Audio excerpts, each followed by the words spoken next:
Word vous permet également d'appliquer toute une série d'effets, de couleurs, de transparence, des effets artistiques, des effets d'encadrement pour embellir l'ensemble de vos images, les mettre en évidence. Alors attention, tout n'est pas bon à prendre là-dedans. Regardez, vous cliquez sur une image, vous allez dans l'onglet format de l'image et vous voyez que dans le groupe ajusté et style d'image, on vous propose toute une série d'options. Alors, par exemple, les commandes de correction, moi je vous conseille de ne pas trop les utiliser. Changer la netteté ou la luminosité ou le contraste d'image, ça donne quand même pas des résultats très performants. Mieux vaut utiliser évidemment des outils de traitement d'image, de vrais outils de traitement d'image. Pour les couleurs, c'est pareil. Saturer une image, regardez, on va se retrouver avec un personnage qui va tout de suite avoir la peau totalement orange. Alors, par contre, ce qui peut être sympa, c'est de mettre l'image en noir et blanc. Ça, c'est tout à fait acceptable. Moi, ce que j'aime bien là-dedans, c'est utiliser la bichromie. Regardez, en fait, il vous remet l'image en noir et blanc et réapplique par-dessus une couleur du thème. Alors, ce qui est intéressant, c'est que la couleur que vous choisissez, par exemple ici, elle est liée à votre thème Word. Ça veut dire que si, regardez, je vais dans Conception et que je change mon thème, je vais prendre un autre thème, avec d'autres couleurs. Regardez, les couleurs qu'il proposera ici seront les couleurs liées au thème. Donc, si vous avez un thème d'entreprise qui a été créé dans votre document, c'est plutôt intéressant puisque vous allez pouvoir recolorer vos illustrations en fonction des couleurs de thème de la charte graphique de votre entreprise. Ça, j'aime assez ce qu'on retrouve ici dans couleurs, et notamment ces fameuses bichromies qui sont proposées avec les couleurs de thème de l'entreprise. Maintenant, je l'ai dit, correction ou effet artistique. Vous avez vu, là, ils ont essayé de vous proposer quelques effets artistiques, des effets de barbouillage, des effets, d'éponge. Bon, ça donne un côté artistique à l'image. Évidemment, vous n'utilisez pas ça sur toutes les images. Vous pouvez par contre donner de la transparence à une image. Ça peut être très sympathique, la mettre totalement opaque ou plus transparente. Alors, vous pouvez même cliquer sur chacune de ces options, vous verrez sur le détail des options, et à chaque fois qu'on vous propose ici options, vous avez un volet qui s'affiche qui va vous permettre de détailler les options de l'élément que vous choisissez. Par exemple, je suis sur l'image ici, j'étais sur la transparence. Vous voyez qu'on pourrait bouger la transparence au pourcentage près.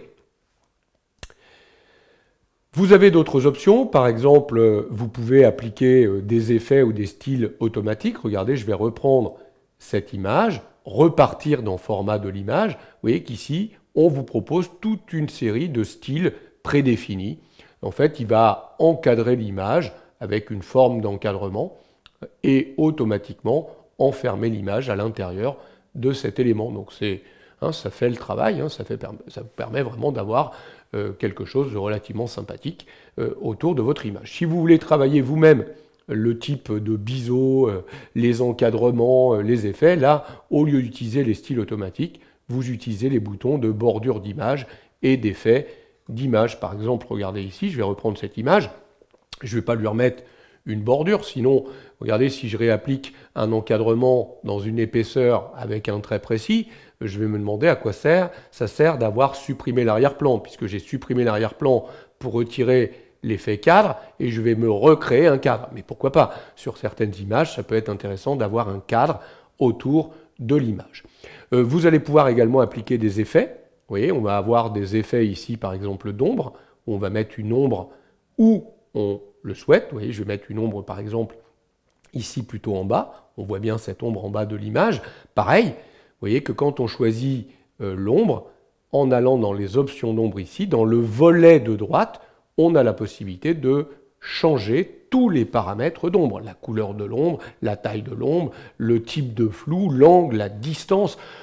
Je vous conseille de regarder un petit peu tout ça. Vous pouvez passer beaucoup de temps à bouger toutes les options qui sont définies ici. D'ailleurs, vous avez vu, dès que j'ai choisi un effet et que le volet est affiché, vous retrouvez ici tous les effets que vous pouvez appliquer. L'ombre, mais également le reflet, l'éclat, les bords estompés, les formats en 3D ou les rotations 3D. Donc ce que vous voyez là, c'est ce que vous retrouvez également ici. voyez, quand je choisis une lumière par exemple, je vais mettre une couleur ou une lumière autour de mon image. Et c'est vrai que cet éclat, j'aurais pu le travailler aussi à partir du volet ici éclat, en choisissant la couleur, en choisissant très précisément, vous l'avez compris, la taille de cet éclat et la transparence que vous allez donner. Donc dites-vous que chaque effet que vous appliquez ici peut être retravaillé après. Quand vous allez chercher les options, vous allez pouvoir travailler dans le volet qui se trouve à droite ici, tous les paramètres de l'effet que vous avez appliqué. Donc il y a beaucoup d'effets ici, hein, à vous d'aller chercher. Il y a même des effets en 3D, hein, des biseautages, hein, ou des rotations 3D que vous pourriez appliquer sur une image pour faire ce type d'effet. Par exemple, vous voyez, on voit bien les biseautages ici, ou les éléments en 3 dimensions qui ont été appliqués. Dans ces cas-là, vous utilisez le format 3D et tous les éléments de biseau et la rotation 3D si vous voulez faire tourner, d'accord, en utilisant une rotation en 3 dimensions. Voilà où vous allez pouvoir retrouver tous les effets que vous allez pouvoir appliquer aux images que vous avez intégrées dans votre document Word.